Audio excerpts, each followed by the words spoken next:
अंबाला के गांव पिलखनी में आज सुबह सुबह उस वक्त हड़कंप मच गया जब अचानक एक बाड़े में करीब 35 भेड़ बकरियां मृत पाई गई। इस पूरी घटना की जानकारी साहब पुलिस और पशुपालन विभाग को दी गई।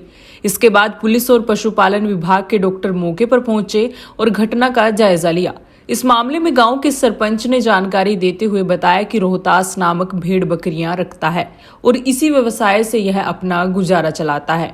सुबह जब यह अपने बाड़े में पहुंचा तो यहां पर करीब 30-35 भेड़ बकरियां मृत पाई गई।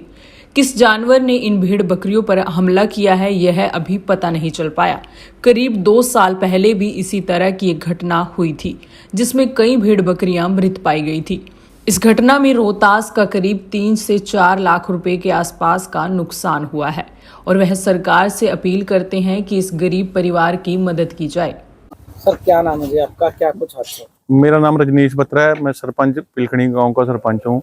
आज सुबह मुझे तकरीबन 5:30 बजे के करीब फ़ोन आया यहाँ से, इस जगह से, कि जो भेड़ पालते हैं रोहतास, कश्मीरी लाल का लड़का, गरीब आदमी है, इसकी भेड़ें मार दी हैं किसी जंगली जानवर ने या गांव के कुत्तों ने। ये तो अभी ज्ञात नहीं हुआ, लेकिन जब यहाँ आके देखा तो कुछ भेड़ें हालत बहुत ख़राब थी, कटी फटी पड़ी थी और कुछ दम घुटने से भी मर गई हैं। कुल संख्या कितनी, क्या कुछ है? कुल संख्या जब बाद में एसएचओ साहब मौके का मुआयना करने आए तो उन्होंने खड़े होकर हमने जब उनके सामने गिनती कराई तो उसमें हमारे को गिनती में ये पता चला है कि 34 भेड़ें जो हैं वो एक्सपायर हो मर गई हैं, जिसमें से 3 बकरियां हैं और 31 भेड़ हैं। क्या कुछ नुकसान हुआ? तकरीबन 3 से 4 लाख रुपए के 4-4.5 लाख रुपए का नुकसान है। गरीब आदमी है और इसके पास इनकम का कोई और सोर्स भी नहीं है। आज से 2 साल पहले 2022 में भी हमारे गांव में एक ऐसा ही हादसा हुआ था जिसमें इन्हीं की बरादरी के पाल समाज, गडरिया समाज है, जो इन्हीं की ऐसे ही भेड़ें मार दी थी। तो उसमें भी हमारा सरकार से अनुदान राशि प्राप्त हुई थी और आज भी हमारी सरकार से यही मांग है, इस गरीब आदमी की जितनी हो सके हेल्प करी जाए, क्योंकि इसके पास और कोई रोजी रोटी का चारा नहीं है। डॉक्टरों का क्या कुछ कहना है? डॉक्टर आए थे, उनको मुआयना करा दिया है मौके का, पोस्टमार्टम करेंगे वो। अभी DDR कटने के लिए गई हुई है और एक बार हमारे को वहाँ जाके बयान कराने हैं। उसके बाद सारी भेड़ों का पोस्टमार्टम होएगा और जो भी रिपोर्ट आएगी वो आगे सबमिट करके।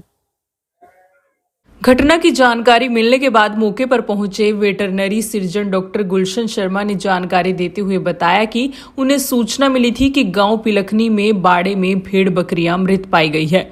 यह देखने पर पता चला कि 30 से 35 भेड़ और बकरियां मरी हुई हैं। देखने से प्रतीत होता है कि किसी जानवर ने हमला किया है, लेकिन यह स्पष्ट नहीं हो पाया है कि यह हमला किसी जंगली जानवर ने किया है या फिर किसी अन्य जानवर ने किया है। फिलहाल टीम बनाई गई है और इन सभी का पोस्टमार्टम किया जाएगा। उसके बाद ही यह साफ हो पाएगा कि उनकी मौत कैसे हुई है। सर क्या नाम आपका, क्या डिग्री? मैं क्या कुछ? डॉक्टर गुलशन शर्मा, वेटरी सर्जन साहा से। इसी आज हमें सुबह सूचना प्राप्त हुई थी कि गांव पिलखनी के अंदर एक बाड़े में 30-35 भेड़ मृत पाई गई हैं, जिसमें लगभग 32 भेड़ हैं और 3 बकरियां हैं। तो प्रथम दृष्टया ये लगता है कि अभी इसकी जांच के लिए विभाग द्वारा कमेटी बना दी गई है, जिसमें डॉक्टर सुमित हैं, पशु चिकित्सक अम्बाला कैंट से हैं, और ये अभी पोस्टमार्टम किया जाएगा। उसके बाद ही सही काज ऑफ डेथ जो है मालूम हो पाएगा। लेकिन देखने के उपरांत कुछ पशुओं में बाइट के निशान है, जैसे किसी ने काटा गया है, और 3 घायल भी हैं, उसमें उनका इलाज कर दिया गया है। और सही जो पर्टिकुलर रीज़न है वो पोस्टमार्टम के बाद ही पता चल पाएगा, और उसके लिए आज हम प्रक्रिया जारी है।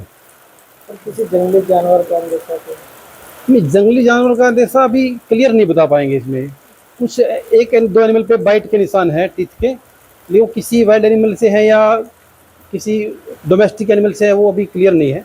वो पोस्टमार्टम के बाद ही पता चल पाएगा।